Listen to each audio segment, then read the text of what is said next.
มาสูงพี่น้องเขาเหนือ Facebook และเหนือ YouTube ทั้งหมดค่ะเนาะมีพี่น้องก็เขาถามข่าวมาว่าให้สร้างเอาคลิปลงใน Facebook เป็กเนาะมีในเพจแล้วก็ให้เอาลิงก์ทาง YouTube มาที่แกให้โพสต์ลงในเพจกำซื้อเนาะเอาค่ะเดี๋ยวมาซับเรื่องนี้นะครับเขาได้โพสต์ลงใน YouTube แล้วก็เดี๋ยวลิงก์ใน YouTube นี่ให้เขาวางสวัสดีFacebook เป็กค่ะเนาะเพราะว่าเพื่อนบอกว่าเขาสร้างไว้เขาเฮ็ดไว้ YouTube หาเงินเนี่ยค่ะเนาะเขาก็ต้องการยอดคนติดตามได้ต้องการยอดคนรู้นั่นค่ะเนาะนี่ค่ะเมื่อนั้นมันตึกมี415ก้อไว้ค่ะมันไปเลยเงินเพราะว่าคนติดตามใน 1,000 ก้อเนี่ยค่ะเนาะพอ 1,000 ก้อขึ้นมันจังได้รายเงินค่ะอันนั้นได้รายวันไปหลายค่ะในตึกมี485พอเต็มพันก่อนจังได้รายออกอันนี้ข่าวก็เปิดมาหมอคาเลยได้มีค่ะแล้วก็ข่าวเสิร์ช Google AdSense ในก็ข่าวเฮาเสิร์ชยอดเรียบร้อยหมดค่ะเพราะว่าเตรียมคนติดตามเตรียมพันให้ยอดวิวเตรียม 4,000 ชั่วโมงก็ได้รายเงินกว่าค่ะนะครับเนี่ยค่ะ415ก็แล้วก็ยอดวิวแต่ตึกมีนายก็ค่ะนะครับของพี่น้องพันดีครับหัวเอาอย่างนั้นแหละสั่งว่าค่าเฮ็ดคลิปนั้นค่ะได้เอาลิงก์แล้วก็มาแปะเสนอ Facebook เป็กจังได๋ติดๆค่ะเนาะนะครับนั่นเป็นเป็กขาวสร้างไว้เป็ก Facebook เป็กครับโอนเงินค่ะนะยิ่งได้ Facebook เป็กก็รายเงินออกพอลงคลิปนะเพื่อจะFacebook เป็กในแต่ได้รายเงินเนี่ยมันหยาบอีกนึงมันโหลดคนติดตามเป็น 30,000 ก้อเพราะว่า 1,000-2,000 จังได๋มันไปไรค่ะเพราะว่าคนติดตาม 30,000 ก้อขึ้นจังได๋มันจังไปไรออกนะครับเพจเขาสั่งมาเพจรับโอนเงินนะครับเอานะครับมือว่าเขาก็เลยลงคลิปว่าหลายๆคลิปแล้วก็เอาลิงก์มาเปะแล้วก็มีพี่น้องคนมาตัวเองก็มีหลายๆก็ที่เรียกว่าแคนเซียมเฮ็ดอยู่ข้างนอกพอเฮ็ดอินก็เขาก็ละอินนั่นเนาะเขาก็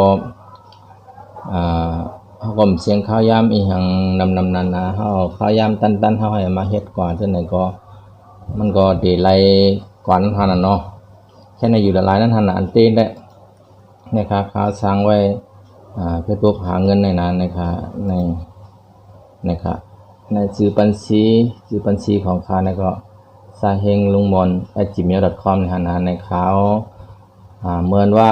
ชื่อเขาเตรียมๆเฮานะครับก็ลุงมนเนี่ยเป็นชื่อปอเนี่ยมันติดแทนนามสกุลนั่นขนาดนะเพราะของเขามีนามสกุลขนาดgmail.com นั่นในข่าววางเปลืองไว้นะพอเหมือนจังว่ามึงมานเปิดปันแต่เอาเงินใน YouTube เนี่ยก็ข่าวก็ดีขึ้นไลน์ Google AdSense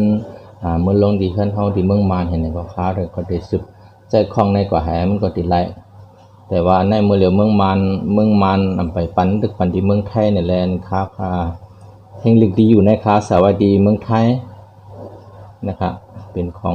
องเปิ้นค่ะนะอันสวัสดีมันจะของข่าวแล้วแต่ว่าชื่อและนามสกุลในข่าวสารเป็นอันเต้อันมันมันเรื่องเมืองเฮาเนี่ยเฮาวางเปิงวางแผนไว้แต่วันมื้อหน้านั่นขนาดเนาะเพราะว่าเมืองมันก็ปานเอาแต่ได้ YouTube รายเงินในปานเอาเนี่ยก็เฮาก็โหลดมีไกดีอยู่ให้เพิ่นส่ง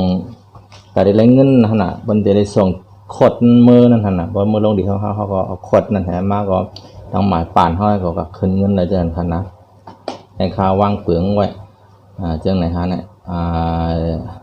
เมื่อค้าเด็ดจะเฮ็ดได้ข่าววนว่าคนเฮาบ่เหมือนจังว่าอยู่อย่างมาเมื่อเฮ็ดการเฮ็ดงานหลายมาคอมจังแฮงเนี่ยก็เผื่อเฮาเด็กก็ถ่ายคลิปถ่ายวิดีโอลง YouTube นี่ครับเนาะเพราะแม่นมืออายุเขาเยอะนั่นน่ะเนาะผมเฒ่ามาการงานอย่างผมบ่ให้เลยเตี้ยๆเนี่ยอยู่จังเป็นหลายๆมือเฮาอายุเยอะเนี่ยก็ครับในข่าวมาด้วยขึ้นแหยอดคนติดตามก็มีอยู่400ปลายยังไปถึงครึ่งปีถ้าครึ่งปีประมาณปีได้มันจะไปผ่านแล้วแต่ ต้องผ่านแล้วก็เผื่อเขาจ้างได้เงินกว่าไว้วันนี้ฮะเนาะยังอ่านมือติดตีนได้เหมือนว่าพออายุเขาเยอะอ่ะพอเขามีลูกมีหลานลุ่มลาเขาเนี่ยก็อย่างเฮือเดเลยเดให้มีเงินเขาอีดออดนั่นหันเนาะพอถึงข้าวยามนั้นมาทำเหตุการณ์แล้วเนี่ยได้เงินใน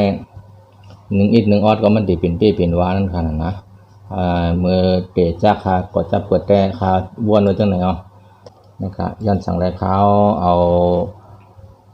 าลิงก์ YouTube แพ้มาเป็นใน Facebook เป็ดเขาติ๊กๆจังไหนได้นะครับมันลองตามมีจังไหนอ๋อเขาเปิดไว้ YouTube หาเงินค่ะเนี่ยฮะนะครับหาเงินในโฆษณาใน YouTube นั้นเพราะว่าหาเอาอะไรก็เปิ้นเอาเรากว่าก็เปิ้นก็ไลค์นั่นเนาะเฮาเอากว่าก็เฮาไลค์นั่นหั่นนะย้อนนั้นได้พลายหมอหาก็มันก็ติดไลค์กว่านั้นหั่นน่ะเนาะนะครับพี่น้องเขากูก็พอว่าเปิดช่อง YouTube ช่องฝากมาในหาเงินในนั้นน่ะก็มืออยู่จังไรเป็นรายกว่าเสื่อมกว่าเล็กๆน้อยๆหั่นเนาะกำพองมีจื่อมีเสียงมีหางมีผางมีอย่างจังได๋อยู่จังเจียวเตรียมนั่นน่ะนะครับยินจมขอบใจถึงพี่น้องไว้ก็ใน YouTube ในออนไลน์ใน Facebook ทั้งหมดทั้งเสียงเนาะอันมาติดตามข่าวเลยอันมาชมคลิปข่าวครับบ่ที่เขาจะเฮ็ดกว่าคลิปเขาบ่เป็นพรดีแต่พี่น้องเขาบ้านนั่นหั่นเนาะเป็นพรดีเหมือนว่าลอกลาอันพี่น้องเขาใครฮู้ทำใบฮู้จังได๋ก็มาเฮ็ดในป้าแหบ่คมีคลิปอันทางดีๆอันดีรำดีต้วยจังได๋ก็ได้ลงพันกว่าจังได๋ค่ะฝากติดตามฝากกด Subscribe บันเสกรรมค่ะขอบใจถึงพี่น้องเขากุกกวนค่ะมาส่งค่ะ